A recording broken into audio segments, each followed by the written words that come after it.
Assalamualaikum warahmatullahi wabarakatuh. Pak Yudi dulu lahirnya di mana, Pak? Saya lahir dulu di rumah sakit. Di rumah sakit besar Malang, kata ibu saya almarhum.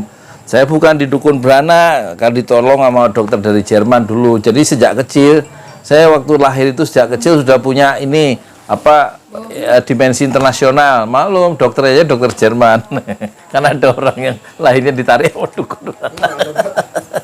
Oh, serius ya? Iya. Lah terus gimana Pak setelah gitu lahir? Ya lahir katanya langsung dibawa pulang. Jadi saya nanya sendiri, jawab sendiri Wah, kan. harusnya gini, matiin lu itu. Enggak, aku terus nanti. Iya, kita kasih tau konsepnya ini. Ya ini kan sambil ngomong aja konsepnya mau apa. Gak usah dimati. Dari awal. Jadi tenang. Jadi kayak apa? Kalau di artis tuh berarti kalau ngomong sendiri kok namanya. Monolog. Heeh. Lah aku tadi monolog sejam tuh. Kan enggak tenang dari lahir. Tapi nggak enak kalau nggak ada yang nanya, kayak orang gendeng. Kayak artis. Kenapa namanya Pramuko bukan Pramuka? Oh iya namanya Pramuko. Karena kata ibu saya, bapak saya ini ya, itu saya kan lahir tahun saya lahir kan tahun 1961 katanya. Nah, tahun itu, tahun 1961 itu Bung Karno mau mengganti istilah orang apa-apa nggak masuk orang segini. Bung Karno mengganti istilah kepanduan yang dulu dikenal itu istilahnya kepanduan jadi pramuka gitu. Tahun berapa? Agustus, 17 Agustus apa ya? 61. Saya lahirnya 29 Agustus 61. Nah, terus ayah saya atau bapak saya itu ngasih nama saya anaknya yang keempat namanya Yudi Pramuko. Lah, kan diganti Pramuka nggak nyambung lah. Ya kan pramuka untuk mendokumentasikan sejarah itu perpindahan istilah kepanduan jadi pramuka. Dari apa ya? Dari kepanduan. Jadi istilah kepanduan itu jadi pramuka. Karena saya orang Jawa jadi oh ya pramuko. Kenapa? Yaitu perpindahan istilah, penggantian istilah dari kepanduan menjadi pramuka itu tahun 61 lahirnya saya. Itu cerita ibu saya almarhum. Kenapa Yudi? Kalau Yudi nggak tahu. Yudi itu kayaknya nama yang udah umum ya, yang apa yang common name gitu. Yang kampung name. Kampung name ya mungkin. Jadi biasalah Yudi itu. Nama Jawa Timur apa ya? Apa nggak tahu lah. Pokoknya Yudi Pramuko ya, anak keempat. Gitu. Terus mau nanya apa lagi kamu? Dia nanya balik. Terus setelah lahir sampai berapa tahun ya? Pokoknya sebelum TK lah di Malang. Terus ada musibah, ayah waktu wafat, bapak meninggal, nggak jadi ke Jepang, nggak jadi mendalami ulat sutra, terus keluarga bapak, Bapak siapa? bapak Pak Yudi Ngapain ke Jepang? ngambil ini apa mendalami ulat sutra. Belajar apa? Silat. Itu loh untuk bikin sutra itu kan dari ulat. Mendalami lagi. Mendalami. Belajar karena lulusan Akademi Pertanian kan angkatan pertama Akademi Pertanian Veteran itu ada semuanya ada 20 apa 17 gitu, semuanya dari tentara pelajar ya. Satu kelas itu kiriman. SD itu. Bukan SD, tentara pelajar itu tentara pejuang yang bukan tentara tapi saat mereka sekolah ikut berjuang, namanya trip tentara pelajar ya. Itu waktu umur berapa? Enggak, dulunya pernah jadi tentara pelajar, terus kerja di militer di bagian sipilnya, terus dikirim sama kantor ke sekolah di Universitas Brawijaya Malang tadinya. Ya kakekmu itu ya kan. Terus hukum kayaknya 4 semester apa 2 tahun gitu, pindah ke pertanian. Passionnya itu nggak hukum gitu loh, pindah ke Jogja, dari Malang ke Jogja, ikut program pertama akademi itu angkatan pertama Akademi Pertanian Veteran di Jogja, angkatan pertama. Nah lulusannya itu kan 3 tahun ya kan, nggak pulang, jadi pulang sekali-sekali aja ke Malang, ikatan dinas. Lulusannya itu teman-teman bapak atau kakekmu itu yang lulus dikasih memimpin PTP perkebunan pemerintah di berbagai daerah, semuanya dapat, ya kan, karena lulusan akademi pertanian. Berarti akademi ya 3 tahun ya. Kakekmu atau bapaknya bapak ini nggak mau, pengen sekolah ke Jepang, mendalami yaitu pembuatan ulat sutra, mendalami ilmu itu, terus kemudian meninggal, gitu ya. Meninggalnya di Jepang. Meninggalnya di mana ya, Pangkal Pinang apa ya? Sebelum berangkat, mau berangkat. Masih muda. Ya masih muda, umur 39. Sakit. Sakit. Nah, terus habis itu kan kehilangan tulang punggung keluarga tuh.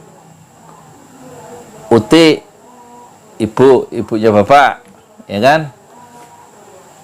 Udah kerja waktu itu, Uti umur 17 tahun tuh udah kerja yang menjadi tenaga sipil Angkatan Darat di Malang.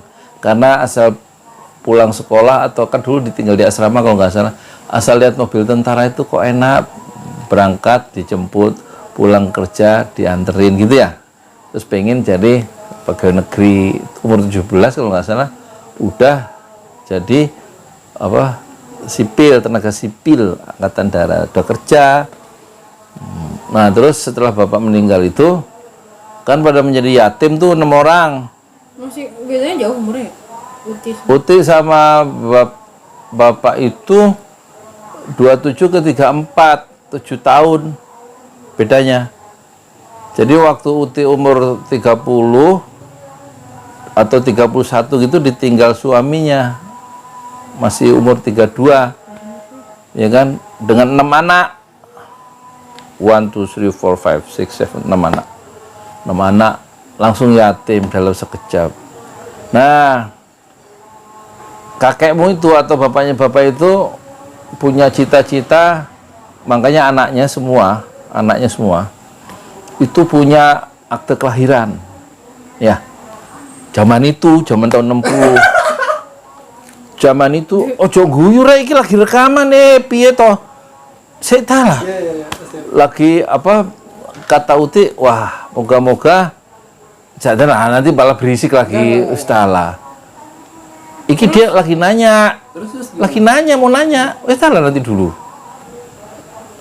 Ya, kamu bisa. Gitu. Nah, terus kenapa alasannya kok anak-anak diurus akte kelahiran? Zaman itu dulu susah ngurus akte kelahiran, ya kan? Zaman itu dukun aja masih dukun beranak. Jarang yang dilahirkan di rumah sakit pakai dokter. Dokter juga jarang, makanya didatangkan dokter dari luar negeri kan?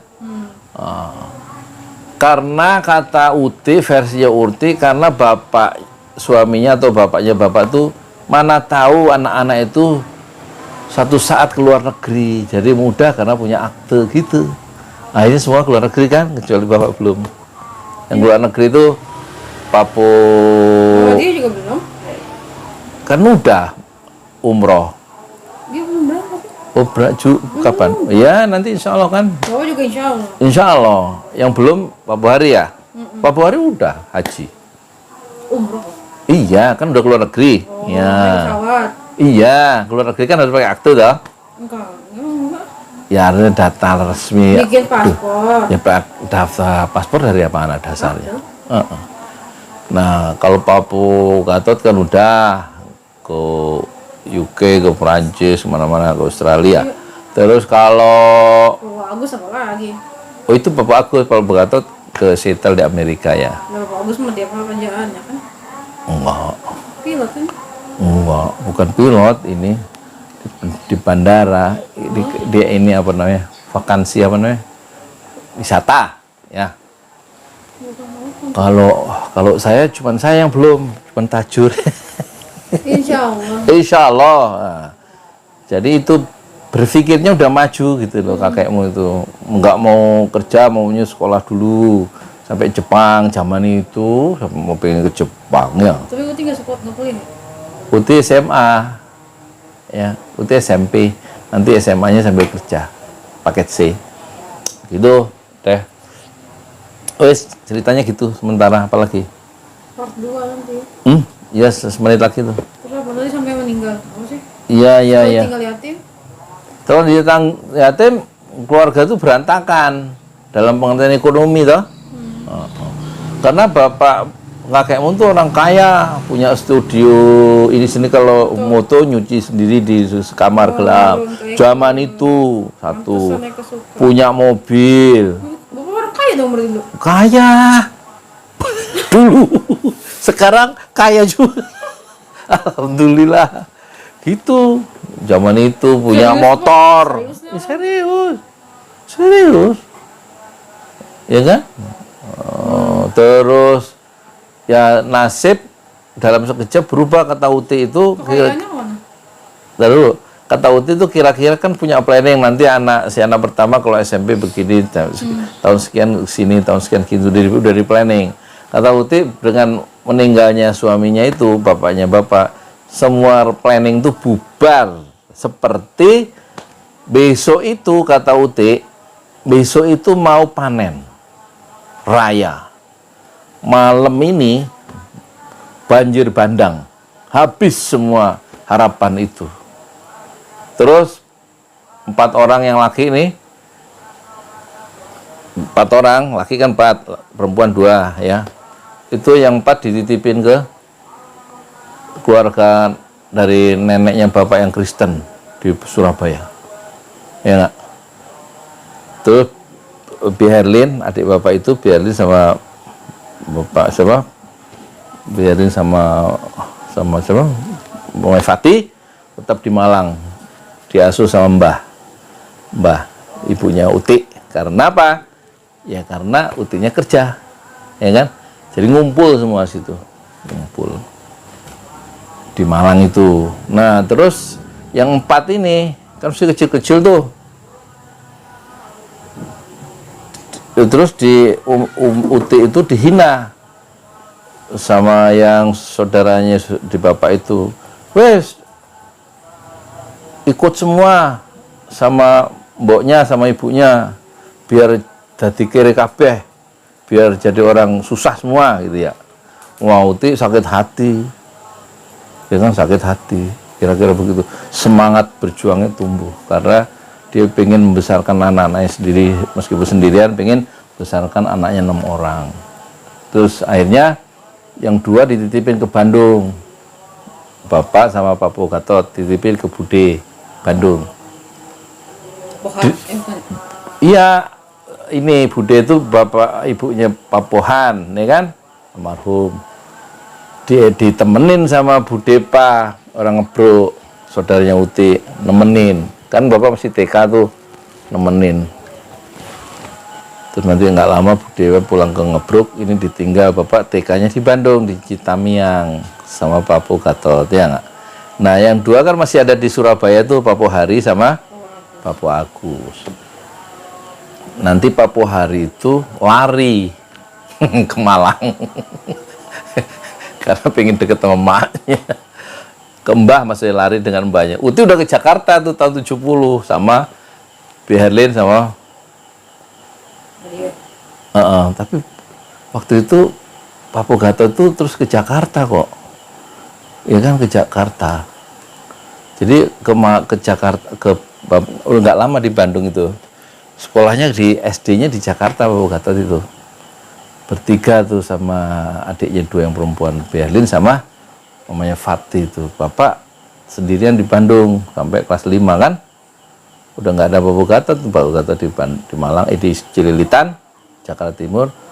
Nah Pak Hari sama Pak Agus di Surabaya. Terus nanti SMP apa ya, Pak Hari lari dari Malang ke Surabaya naik truk ya. Bapak lari nanti kelas 5 SD dari Bandung ke Cililitan naik mobil, pulang sekolah sore-sore naik mobil Harun lewat Puncak sampai Cililitan jam 11 malam karena sekolahnya sore, pulang jam 6. Lari ngumpul. Nah Pak Agus ini dia ngikut keluarga itu ke Medan, pindah. Jadi akhirnya dia jadi Kristen ya, karena ikut keluarga Katolik gitu ceritanya. Ekspor 2 nanti lanjut. Dan selanjutnya Kalau penontonnya lebih dari 100.000 subscriber akan lanjut gitu. kalau penontonnya lebih dari 100.000 subscriber, Kok 100.000 viewers, nanti part 2 saya lanjutkan, lebih seru perjalanan. Jangan lupa like, comment gitu. lebih seru. Nanti jangan lupa like, comment, and share gitu ya. Ini sebenarnya ada yang wawancara 2 orang, cuman nggak mau tampil, malu katanya karena wajahnya ya nggak seganteng bapaknya gitu. Selamat menanti part 2 kalau yang nonton tuh lebih dari 100.000. Banyakan 10.000 aja lah. Mimpi harus tinggi. Oh iya, tapi 100.000 banyak. Banyak. Nggak apa-apa. Ya wes, pokoknya kisah seru sampai nanti jadi YouTuber tertua di semesta. Sampai ketemu di lain waktu, insya Allah. Saya nunggu perkembangan viewersnya ya. Assalamualaikum warahmatullahi wabarakatuh.